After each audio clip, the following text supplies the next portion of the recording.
Hello dear students. तो आज की डिक्टेशन करते हैं हम 1 मिनट में 80 वर्ड। तो चलिए स्टार्ट करते हैं। अध्यक्ष महोदय, हमारे दल ने असम राज्य की समस्या को जिस रूप में समझा है उसको हमारे दल के नेता ने इस सदन में अपने भाषण में स्पष्ट रूप से यह कह दिया है। मैं फिर से इसी बात को दोहराना नहीं चाहता हूँ।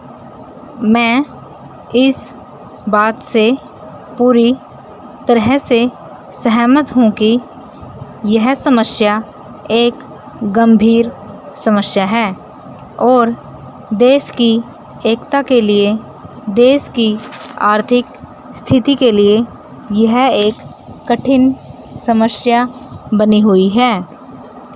कुछ दल इस समस्या को और भी बढ़ाना चाहते हैं, इसमें कोई शक नहीं है, लेकिन हमारा दल और हम लोग इस बात के खिलाफ हैं। आप और हम भी यह जानते हैं कि कुछ विदेशी शक्तियाँ, जिनकी चर्चा सदन में भी हो चुकी है, यह सभी काम कर रही है। यह समस्या न केवल असम राज्य में है, बल्कि धीरे धीरे यह देश के अन्य कई राज्यों में भी पैदा हो रही है।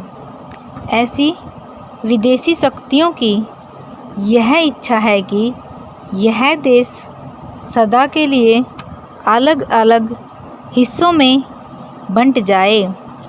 अध्यक्ष महोदय, इस बारे में हम सरकार के साथ हैं। हम अपने देश की एकता को किसी भी कीमत पर भंग नहीं होने देंगे।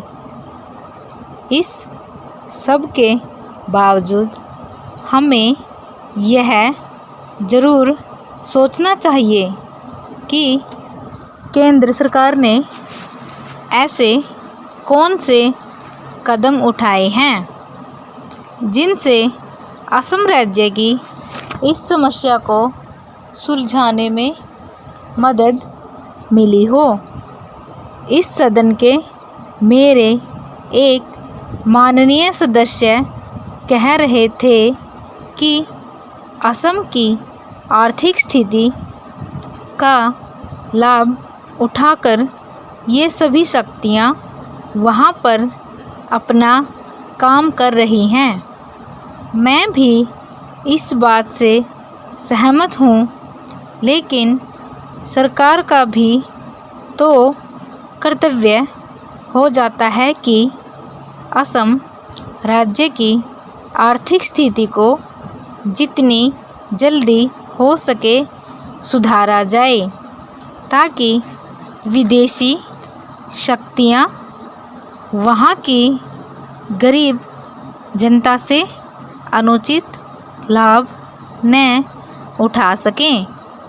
मुझे याद है, असम राज्य के मुख्यमंत्री जी ने बताया था कि असम राज्य के जो उन्नति के साधन हैं वे बड़े पैमाने पर बाहर चले जाते हैं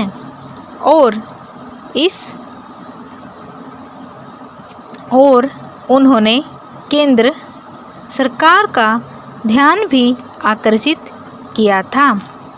लेकिन उस समय केंद्र सरकार ने मुख्यमंत्री जी की इस बात की ओर विशेष ध्यान नहीं दिया।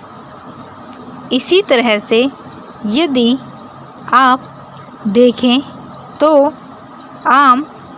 असम राज्य की और भी विकास की योजनाओं की तरफ विशेष ध्यान नहीं दिया गया है।